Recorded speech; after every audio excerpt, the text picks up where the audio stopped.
Welcome to Bravo and Blaze, where reality TV meets real talk with your host, Jenny Blaze. We're breaking down the juiciest Bravo drama, spilling pop culture tea, and celebrating the 420 lifestyle unapologetically, of course. Whether you're here for the shade, the laughs, or just to vibe out, you're in the right place. Also, happy Pisces season. You know what that means. It's my birthday. I am a self-proclaimed loud, not proud birthday monster like Stassi Schroeder. It's in less than 2 weeks, just so you all know. But let's get into it and let's get lit. All right. Before we get started, let me hit you with a quick disclaimer.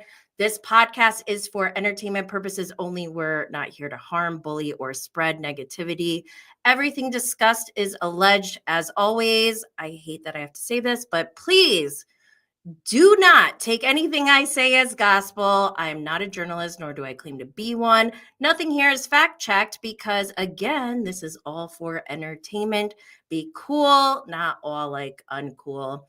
If you're not already following us on social media, hello, what are you even doing? We're at Bravo and Blaze on Twitter, Instagram, TikTok, Facebook, and Twitch. And of course, at Jenny Blaze on YouTube. Also, we are live. We're live streaming. If you're watching on YouTube, hop into the live chat, drop your thoughts, ask questions, and interact with the community. I'll be taking breaks throughout the show to share some of your comments. For my podcast listeners, remember, we've got visuals over here on YouTube, but wherever you're tuning in from, do me a favor, subscribe, follow, share, like, comment, and leave a 5-star review to help support Bravo and Blaze. Let me move on to the next slide. Patreon. We just wrapped up coverage of The Real Housewives of Salt Lake City Season 5, and now we're diving into Bravo's former first couples relationship timeline. Craig Conover from Southern Charm and Paige DeSorbo from Summer House. Don't miss out. Sign up at patreon.com/Bravo and Blaze for exclusive content. Okay, before I move on, quick personal update because my life has been a hot mess this week. My sister-in-law kept asking me for weeks, like maybe 5 times at least, if we had winter break this week. And I kept saying, no, it's next week, the following week. I was so confident. I had it in my calendar and everything. Cut to Monday morning, I realized, no, winter break is this week. And I had absolutely nothing planned. So the moment it really hit me, though, was when I saw Andy Cohen's video of him heading out on vacation with his kids. I was like, wait a minute. Oh, snap. So I had to scramble and throw together a last minute staycation for the girls. It's been fun, but definitely chaotic, which is why I didn't get to do all my pregame lives this week. Life comes at you fast, people. But I'm going to show the video of Andy because we didn't get any Watch What Happens Live this week. Call Dad chicken butt. I take him back. Ben, why are you telling her to call? I'm 6 years old. I know you're 6 years old. Oh my gosh, are we gonna have the best vacation ever? Yo, bro. Lucy, are we gonna have the best vacation ever? Yeah. Okay, good. I can't wait. Let's see. So yeah, that's why we didn't have Watch What Happens Live this week. And for anyone who's like, well, why do you guys all have vacation at the same time? We're all in New York. So that's just when our winter break is. Duh. I'm so mad at myself. But I still made it nice this week. So, you know how it goes. All right, back to the pregames on YouTube. Normally, I'd remind you about our pregame lives on YouTube, but clearly that didn't happen this week. Thanks, winter break. We'll be back on track next week, though. So make sure you're subscribed with notifications on. These are some of the thumbnails of our pre-games. I've been trying to go live on YouTube around 30 minutes before the new shows air on Bravo. Sunday through Thursday night. Okay, let's move on to our Bravo and pop culture news. I don't have much like pop culture news to talk about this week, but I'm going to talk about Craig and Paige a little bit because there's constantly updates and information coming out. So first, Craig was on Tamron Hall on Monday, which I still haven't watched the full interview, but I saw a lot of clips. And Craig denies talking to women while him and Paige were dating. Because don't forget, last week on the premiere of Summer House, they show a clip 6 months later after Craig and Paige break up. Paige is saying he was talking to two bitches or texting two bitches while we were together. So that was a big bomb. And the following day, Craig is on. There's clips of Craig with Tamron Hall saying that is not true. So, and he actually mentioned he thinks it's retaliatory, but I want to know retaliatory to what? And this is where we are breaking down the nitty gritty details on Patreon to try to figure out the exact timeline of this whole breakup, to try to get the facts because fans are divided. They're taking sides. They're angry. I'm not angry. I just want the truth and facts. Why can't we speak in fact? Judge Jenny is here. Okay. So yeah, I will make sure that I watch that interview so I can get all the details. But after this, okay, don't forget, we are reminded there was a submission to Dumas, and the subject says, Bravo star caught in the DMs. The message is this giggly Italian Bravo celebrity, who's rumored to have been DMing an Italian sports VP, might want to be careful how much she puts out there. Rumor has it the proof of the inappropriate DMs to her new boo while he was engaged are about to drop. Whew. This is messy. What do you guys think about this? What are you all thinking? Okay, on top of this, this is like, they just keep going back and forth, but I saw this on Queens of Bravo. So they had posted the clip of Craig with Tamron Hall, and they have a caption that says, after Paige's explosive bombshell, Craig is joining Tamron Hall and denying he was texting other women while calling the scene retaliatory. Madison LaCroix from Southern Charm, she posted or commented a king emoji on this post. What does it mean?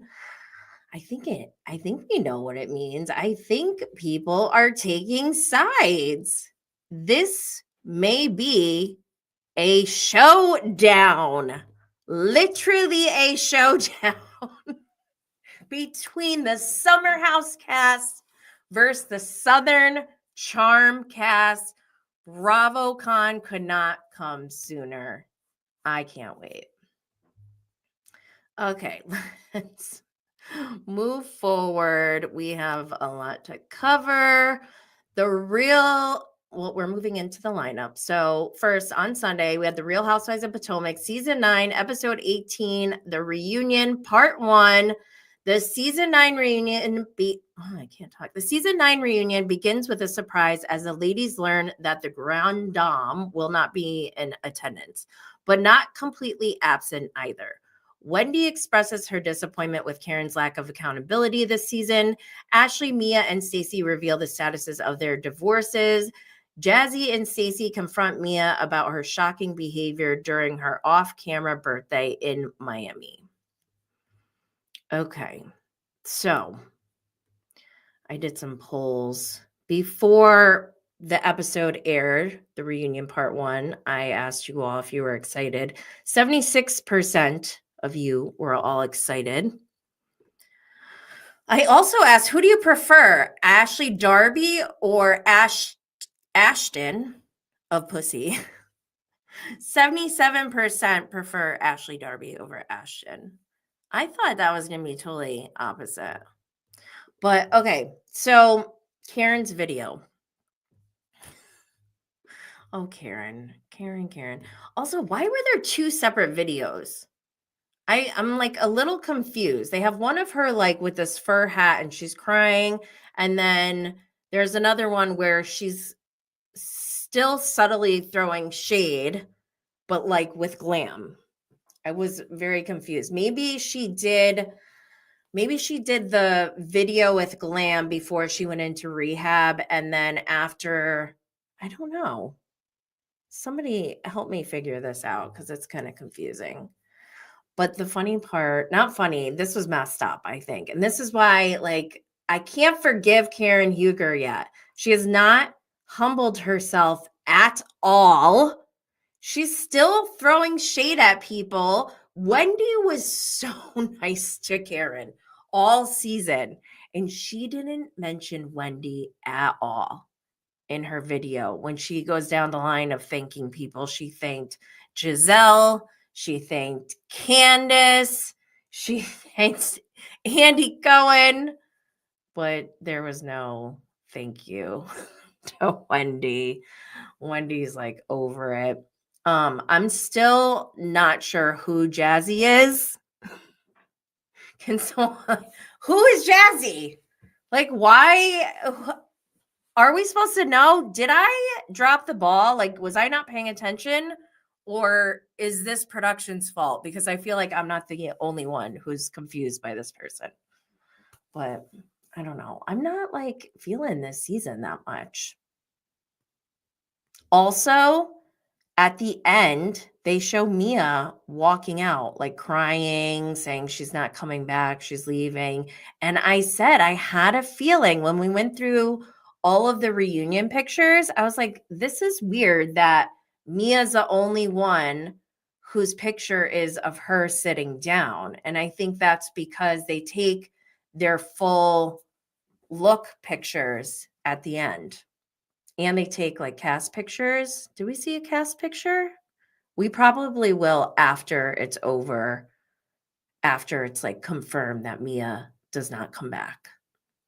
Or do you guys think she'll come back? She could come back. I don't think she's going to come back. All right, let's move on. Oh boy. Ashton Abbott. Okay, let's move on to Married to Medicine. I actually thought Married to Medicine had a better episode than Potomac, but a lot of people on social media were really hyping up Potomac this week. I'm just like not there. I'm not in the same headspace, but whatever. Let's move on. Married to Medicine, season 11, episode 11, Trouble on the Sandbar. After a rocky night, Toya and Eugene explore the Keys with Mimi and Steve. Apollo shows up to the couple's trip with his wife, Shireen. I think that's how you say it. Throwing Phaedra for a loop. What started as a peaceful trip to the sandbar turns into chaos. Oh my gosh. I love this cast. I don't know. They stress me out sometimes, and they get the audience very emotional, but then they're hilarious too. And they just like carry on as if nothing happened. They will say the worst things to each other. And then not just say the worst things to each other, but actually like almost put hands on each other, or sometimes put hands on each other. And it's like scary. But oh my gosh. Apollo, I'm not like a big Atlanta fan. I never watched the whole series. I know I need to do that someday. But I know about Phaedra and Apollo. I've seen lots of clips, and I know that, like, didn't he go to jail and they got divorced? And then apparently his current wife, who since filming, I think they are getting a divorce. But at the time of filming, he brings his wife, who was the side chick from when he was married to Phaedra. That is messy. And Phaedra, I think, is fine with Apollo, but like not in this setting. Like their kid, I think in a co-parenting situation, they're fine. But in like a hanging out situation. I don't think that's something that they normally do. So, and then I do remember watching, I would watch some episodes here and there throughout the seasons. So I do remember watching scenes where on Real Housewives of Atlanta, Phaedra and Apollo were together, but Apollo kept flirting with Kenya. And I was watching thinking like, if that was my husband, I'd be so annoyed. And he just had this like energy about him that was like, he couldn't help himself but give another woman attention, even though his woman was right there. And I felt like that energy was happening with his wife, but it was like, it was targeted towards Phaedra. Like the roles got reversed. And obviously that says a lot about who Apollo is, but wow, I was not expecting that. I don't know why I was so shocked. But then on top of it, Heavenly is the one who invited Apollo in the first place. So that's messy. The fights that happen on this show happen so quick. Like, I think someone mentioned, Heavenly, you're the one who invited Apollo. And then I think Heavenly started to like fight with Sweet Tea. This is like while they're in the water in the beach, like sitting down. Heavenly tries to get up and falls on her ass when she's trying to like be tough. It was just too funny. She's so goofy. I love her so much. But oh my gosh, I'm like skipping back and forth. Going back to Phaedra and Apollo, it got real uncomfortable. Apollo's wife called Phaedra Fei Fei. She's like, my name's not Fei Fei, bad built bitch. I screamed. I couldn't believe it. She just like went there. I was like, oh my God. And I think this is part of what Apollo likes. He's like twisted, I think. Something's wrong with him. But I don't know. Every episode and that I watch Heavenly, Dr. Heavenly, I'm just like, she needs to be on the Traitors season 4. Please, Traitors gods. You did me a solid for season 3, but season 3 is not going the way that I like, and I need another solid right now. Bring Dr. Heavenly onto season 4 because you guys let me down on season 3 of The Traitors. Anyways, King is Quad's new boyfriend. Quad used to be married to Dr. G, Greg, who is now married to Sweet Tea. Don't forget they had already an uncomfortable, weird situation between the two couples during their like couples night, answering questions about how many times they have sex every week and things like that. But it continues when they go on this sandbar. I think King approached Greg. And he's like, I just want to like clear the air. And I don't know. Greg slipped up, I think. I don't think he intentionally meant to talk more smack about Quad, but he did to King. And King's like, wait a minute, what did you say? And instead of Greg like kind of squashing it, it just escalates. And this is when we see King like lunge and sprint towards Dr. G, who's not in the same physical shape as King. King is like, he's got like an 8-pack. Even Toya was like, King is the only one allowed to not wear his shirt. But this is towards the end of the episode, of course. But to my surprise, Sweet Tea, she sees this and she just takes off. She sprints, and I was so impressed. Sweet Tea can sprint. I was not expecting that at all. She really loves her man. Go, Sweet Tea. What do you all think about Married to Medicine? Max is here. Hey, all. Yes, I agree. Married to Med person to be on Traitors. Dr. Heavenly and her husband on Traitors together. You know who would be a funny couple to have is Toya and Eugene. I can see Toya totally throwing Eugene under the bus. Like, I feel like she would want to be a traitor, and she would tell Alan, like, no, do not let Eugene be a traitor. Like, I can see her wanting to, like, target him and murder.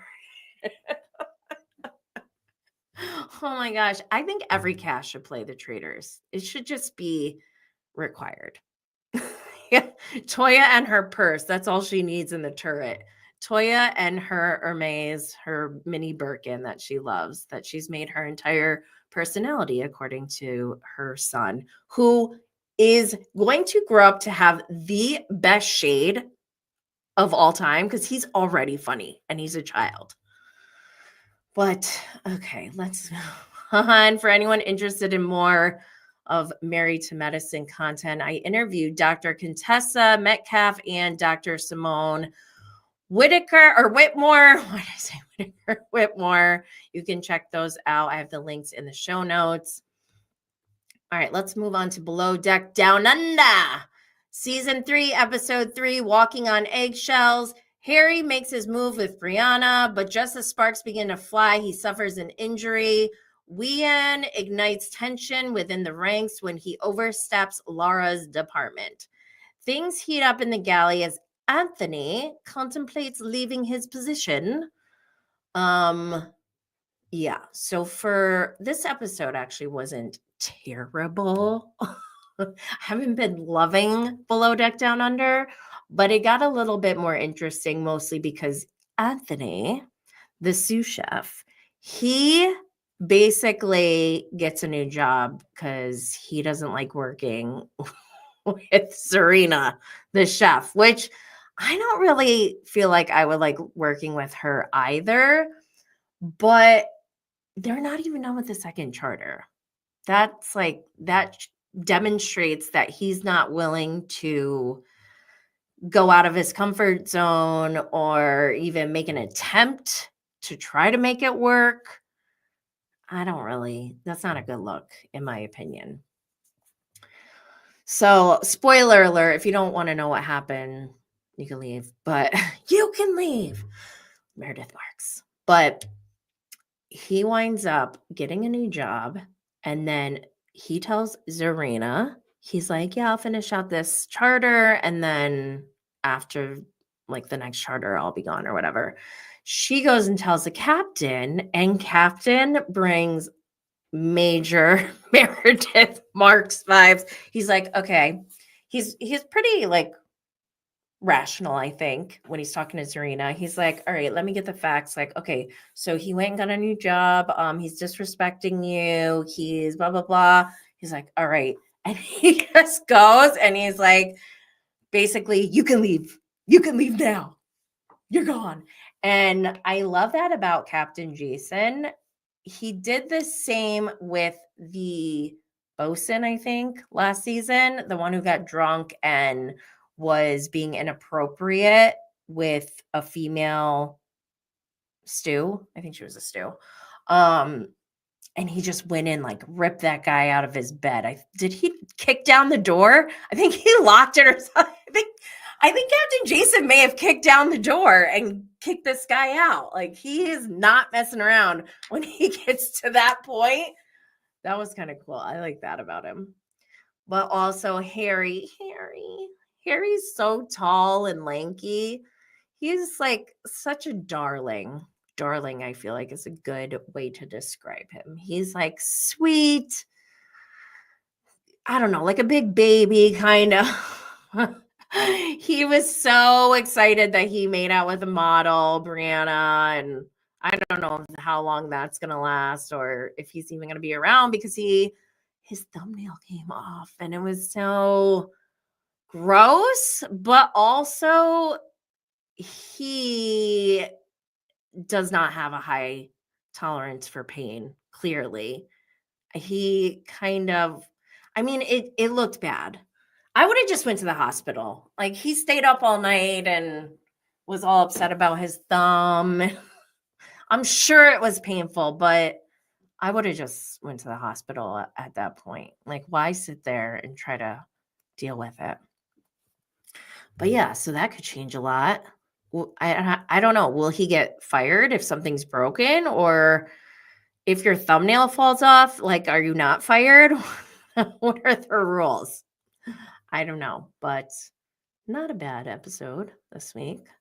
Let's move on to The Real Housewives of Beverly Hills, season 14, episode 12, Land of the Free, Home of the Shade. Sutton finally gets what she needs from her mother. Ugh, Reba is awful. Bose discusses her fears about having a child. Yeah, me too. Dorit tries to lift her spirits by hosting a July 4th barbecue, but the fun gives way to fireworks when Sutton sees red, white, and blue over a sensitive joke. After a teary storm out, Kyle and Garcelle are forced to pick sides. Erica just wants a hot dog. A lot of hot dogs this week between Beverly Hills and Southern Hospitality. Hot dog, hot dog. So, do I even want to talk about this episode? I don't really like Sutton. I've never had a moment where I'm like, oh my God, I love Sutton, or wow, what a queen. Like, never had a moment like that. And to like learn more about her mom, it like turns me off even more. So when I see her getting upset, I'm like, here we go again. Like, it feels very Magic Mike, I'm not wearing pants kind of thing. And I hate it. Like, enough. This is ridiculous and childish, and it's annoying. Just Jen said, Dorit has been a bee on wheels after her long silence. I love that about Dorit. I love that Dorit is not taking any shit. Because I do think it's rude to call someone a bitch in their own home. I'm glad she stood up for herself. And I mean, she was digging at Sutton a little bit too much, but Sutton, for someone who's so hypersensitive, I feel like you should like not throw stones, in my opinion. But yeah, I don't really want to talk about Beverly Hills anymore. So we're going to move on to Summer House. Season 9, episode 2, the stakes are high. Jesse and Lexi ignore concerns about moving too quickly, and their spark grows into a flame. At the first house dinner of the summer, Ciara confronts West about their relationship. Carl summons the courage to speak to Lindsay directly. Okay. I'm going to go through that episode description in more detail, but I saw this on Bravo Brie on Instagram. Summer House newbie Lexi used to date Brooklyn Beckham. Did anybody know this? I think that's wild because Jesse Solomon, he's been giving me the ick hardcore since last season, but even more so with Lexi and how he's just like, oh my God, I'm going to be in a relationship. Like, that's a very presumptuous of you. It's weird. And she's falling for it, but she's also young. I blame him. How old is he? 31? Whatever. I don't know if age plays a factor into it, but I just don't like Jesse. Not for me. So yeah. Oh, another thing that I found out. I think I saw this on Decider.com. So apparently Bailey, she's not in this cast picture that I'm showing right now, but she's been on the first 2 episodes of this season. She had a confessional in episode 2 already. And what we're finding out is that apparently she was talking smack about the rest of the cast. Okay, that's like, I feel like that's reality TV standard. Like, that's not a big deal. But apparently she was also talking smack about production, apparently. I don't know if that's true, but when production approached her about it, she just stopped filming. She just stopped showing up. And then they also said that Bailey misrepresented parts of her life. And now I'm dying to know more about her even more. What did she say? Who hates who? What's going on here? What did she say about production? Was she only talking bad about other cast members? Because that's like part of it, right? Okay, so Jesse and Lexi are grossing me out, and I don't like it. We already talked about that. It says, at the first house dinner of the summer, Ciara confronts West about their relationship. I loved this scene. It was giving Ciara at the round table on the Traders, and I love that she's bringing that energy into her life after filming, and it kind of like came at the right time because Ciara was just banished last week. So to see her this week kind of win at a round table against Wes, I loved it. I think we needed it. And she was pissed. She brought the energy. She was even more pissed that he didn't even come prepared. She's like, you got nothing for me to work with. She is so on a trader's high, and I love it for her. I hope she is like this for the rest of her life. I want to live, breathe, eat, sleep, live the Traders always. I loved it. Max said Wes was so awkward. He annoyed me. I think it's worse when someone just is silent and has no emotion. Like, it gave sociopath a little bit. Like, she's clearly upset, and he's just like casually, nonchalantly eating and chewing and looking her in the eyes. It felt like a passive aggressive power move, an attempt at least. Ugh, I can't stand him. Boo, Wes. Also, I thought his name was West, not West with a T.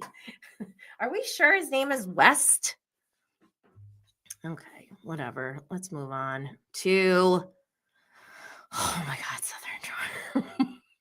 I think Southern Charm is the MVP episode for me this week. This was so bad that it's good. Literally, like Ryan Bailey says, so bad that it was good. Season 10, episode 11, text message in a bottle. Shep starts to spiral over his relationship and sends a text message that causes ripples among the group. Craig and Austin's tepid friendship truce starts to unravel. The crew eagerly awaits JT's arrival. Oh my God, I don't know what's wrong with my voice today. Okay, there's a lot that's been going on with this.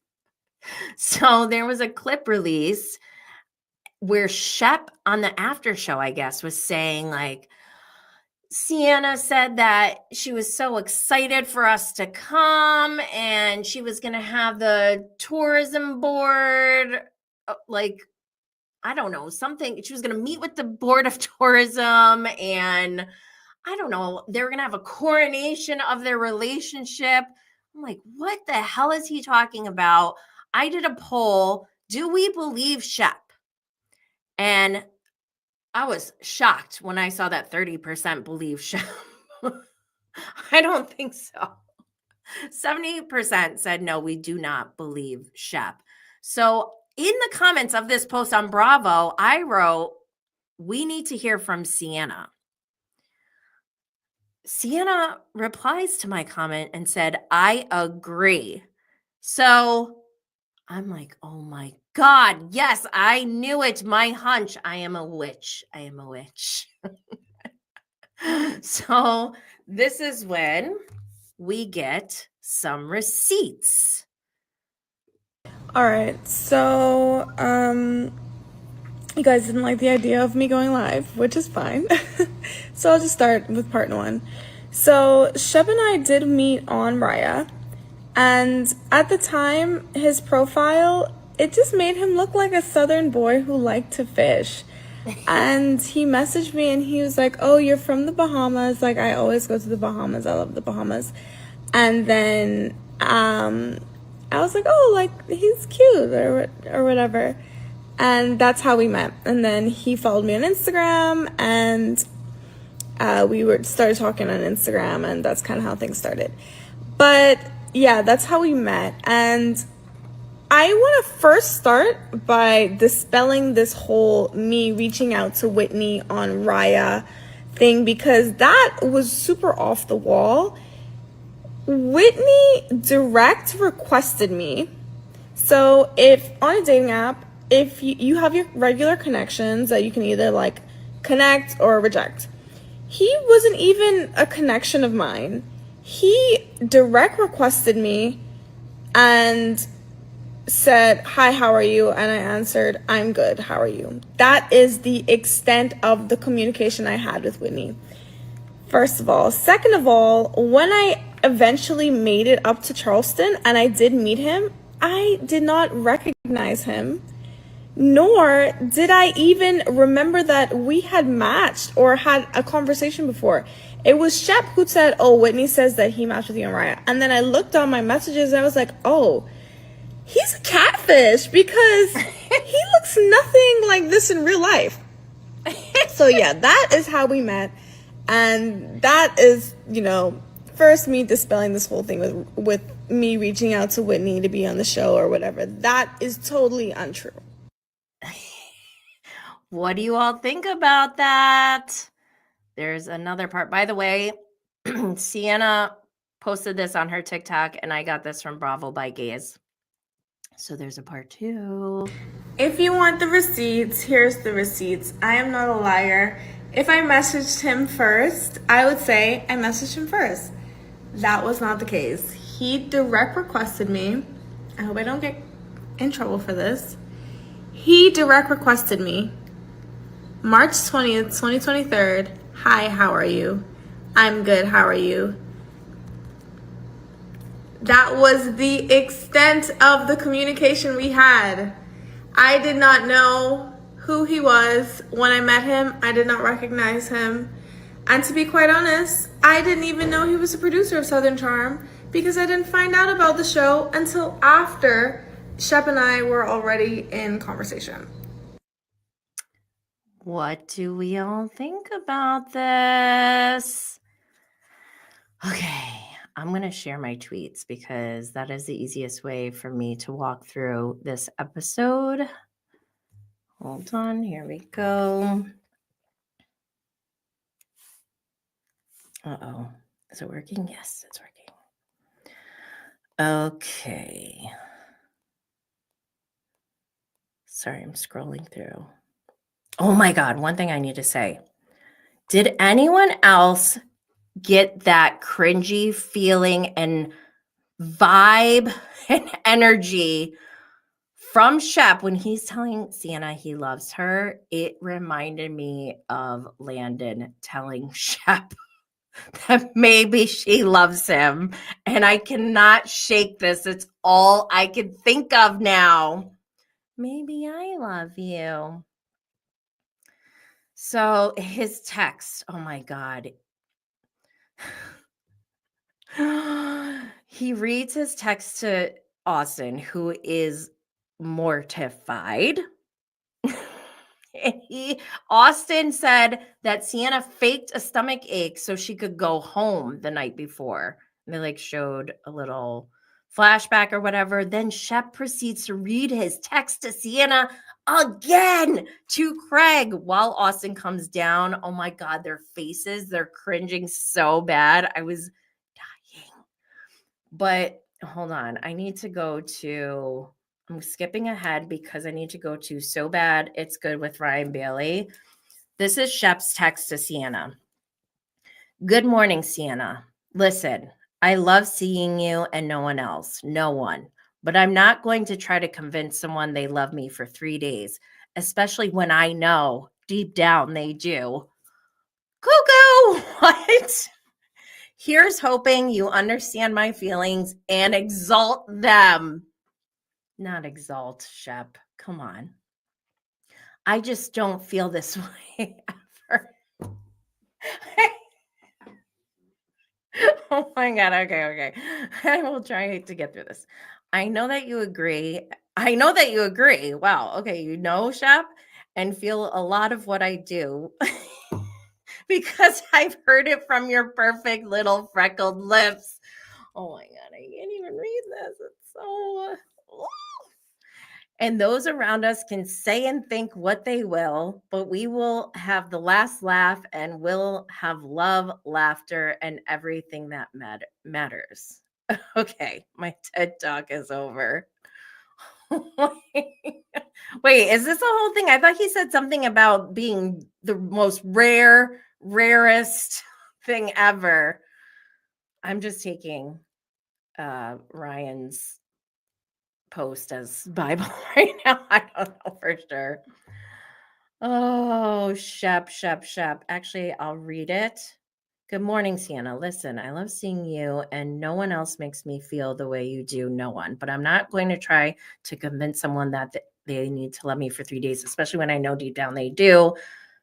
Here's hoping that you understand my feelings and exalt them. I just don't feel this way almost ever. I know that you agree and feel a lot of what I do because I've heard it from your perfect little freckled lips, and those around us can say and think what they will, but we will have the last laugh and we'll have love, laughter, and literally everything that matters. Okay, my TED Talk is over. Oh, so where did he say the rarest, whatever? Did I make that up? Oh my God. So while Shep is on the phone with Sienna, they're all listening. Rodrigo, Craig, and Austin are all listening. At one point, Austin starts to talk. He's like, he makes it seem. Craig gets so mad. He's like, shut the fuck up. It's Austin. This whole episode was painful, but like now watching it back, it's really funny. So in this moment, Craig is I feel like he's absorbed a lot of Paige's energy and how she would behave in this situation. Cause she's like, or not she, Craig is like, Shep, if she doesn't make you feel good, like I can't pretend that I like her. And like, we can't just be friends because I guess Sienna said she would go to the fish fry place and not go snorkeling. Shep was going snorkeling, which meant Sienna would be going with his friends. And so Craig is like, no, that's weird. And Austin is like trying to coddle Shep, and he's like, take it easy. In his confessional, he's like, I don't like to kick people when they're down. Craig is like, this is crazy. And so I asked, whose approach to Shep and Sienna's relationship is better? Austin coddling or Craig being brutally honest? And 88% said the better thing to do is go with the brutally honest route, like Craig. Oh my God, Craig. Remember when he was brutally honest with Madison and he was blackout drunk during an entire reunion? His hair was wild. I hope we get that from him again someday. Oh, Craigie. Madison even feels bad for Shep. Rodrigo's like, you do? And then on the way to go snorkeling, not scuba diving. This is such an odd group to begin with. It's Shep, Molly, Taylor, and Ryan. I don't think Ryan is friends with any of the people in this group. Taylor obviously isn't friends with Shep, but it's like his activities. So it's weird that she's going. Then you got Molly, who's like, I was out all day yesterday with a migraine. And she's like, I'm just starting to participate. But this is when Shep is trying to like say his words of wisdom, his T-Rev words of wisdom. And Taylor kind of shot him down. And Molly starts piling on. She's like, I get it. Molly's like, too nice. I love this moment. Shep needs to be humbled. there's another scene where we have Craig and Madison on the beach talking about Austin. And Craig says that he thinks that Austin hates Craig. And I didn't even think of that. I was like, whoa, what? And so he starts talking about how when Craig is talking, like when he was talking about how he used to live in the Bahamas and they would do chicken in a bag on Mondays and you had to order ahead of time, Austin was like seen rolling his eyes or just kind of like, looking kind of disgusted. Like he does do that. I mean, I do it to all of them. I know that look. So I did a poll. Does Austin hate Craig? 34% said yes. 41% said no. 25% said, I don't know. I was more on the I don't know side when I posted this poll. But after seeing the results, I don't know why. I just started thinking about it more. And even though this is not the majority, only 34% said yes, but I feel like he might be right. I think Austin might hate Craig. Because if you think about it, someone who they're like weird frenemies. Because if he really cared about Craig, he wouldn't be like harping on him for wanting to work and not drink and focus on his future. Like I didn't understand that before, but now that Craig is saying to Madison that Austin hates him, I'm like, oh my gosh, I think he might actually hate Craig. I think he might be right on that. And like, I don't even think Austin even realizes that he hates Craig. He just like, Austin is keeping Craig around because it benefits him. He's, what do they call it? An opportunist. I don't like that. Austin is an opportunist. And he only likes Craig when it suits his needs. He's not happy for Craig when Craig is doing well and do it like on his own or doing something else. But he still wants to be connected with him. It's sick. Anyways, okay, what else? That's what I got for Southern Charm. Oh my God. What an episode. Oh, wait, I gotta go fast forward to the after show. The after show. So on the after show, Shep is saying, what is he saying? He's saying that the things that he was proud of himself for laying out the timeline calmly, and that Sienna couldn't deny the things that were said. And he said the things that were said weren't small. He's like, she can't deny it because that's what happened. And so I did a poll saying, like, were Shep and Sienna ever in a relationship? Do you guys think that? And 91% said no. And I feel the same. 9% said yes. I don't think they were in a relationship. And then Madison reiterates on the after show that Sienna never says her and Shep were together. When Shep walked away from the table, Madison asked directly, and she never said yes. She didn't say no, but she never said yes.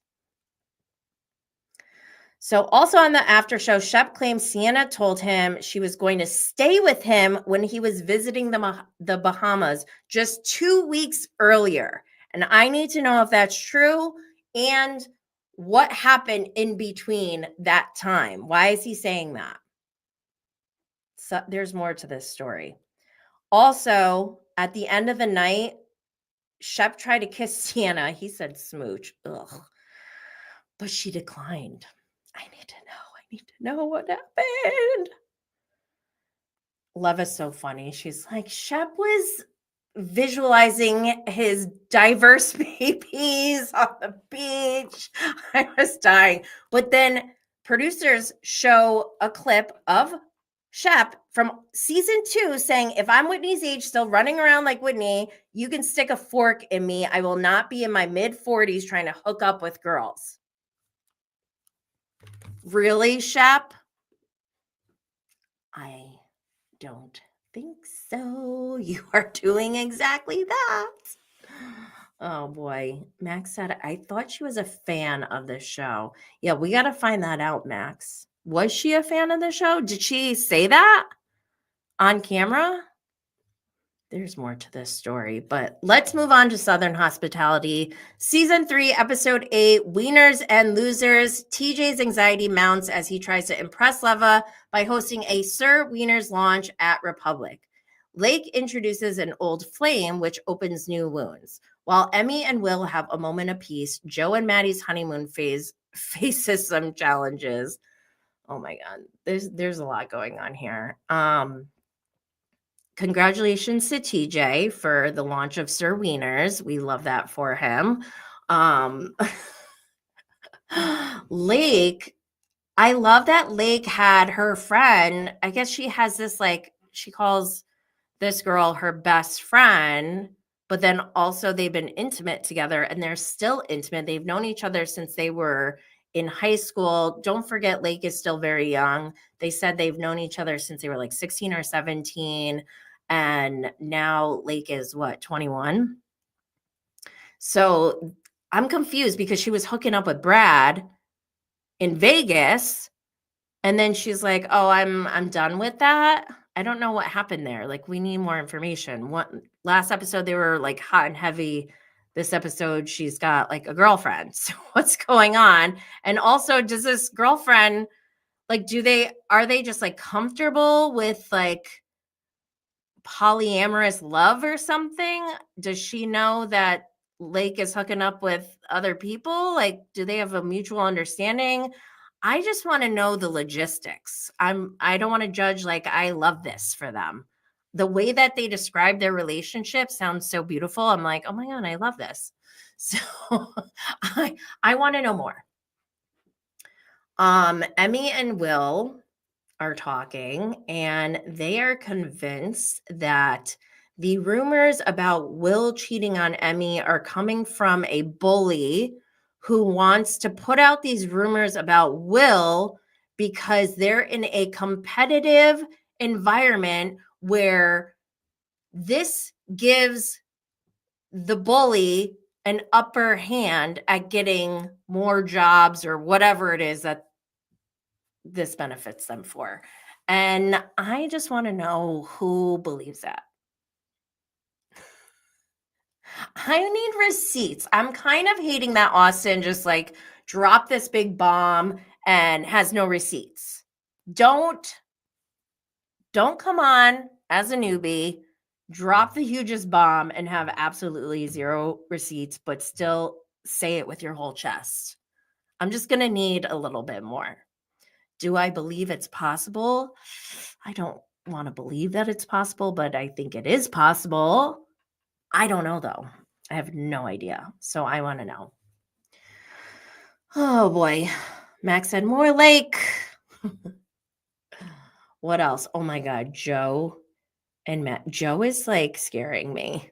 Joe Bradley is acting like him and Maddie are married. And he's talking about he needs to slow his roll. He's about to lose Maddie if he keeps this up because he's like making demands of her saying, I'm not driving out to your place every night when I have this place. It's like having a $2,000 closet. And she's like, fine, then don't. And like, I am with Maddie. Who the hell does Joe think he is coming in here making demands about where they live? Like, you had a pretend wedding. That was not a real wedding, which was already too much. And now you're acting like this? I don't think that's going to work. I am worried about the relationship. Max said Joe is very scared of losing her, especially with her career traveling. Seriously, he's so scared. And I get that, but he needs to like understand the way he's coming off is pushing her away. It's not going to keep her closer. So he needs a new strategy. I can't watch them break up. I cannot. Can't handle it. But also, last night we had a new episode of The Traitors US Season 3, Episode 9.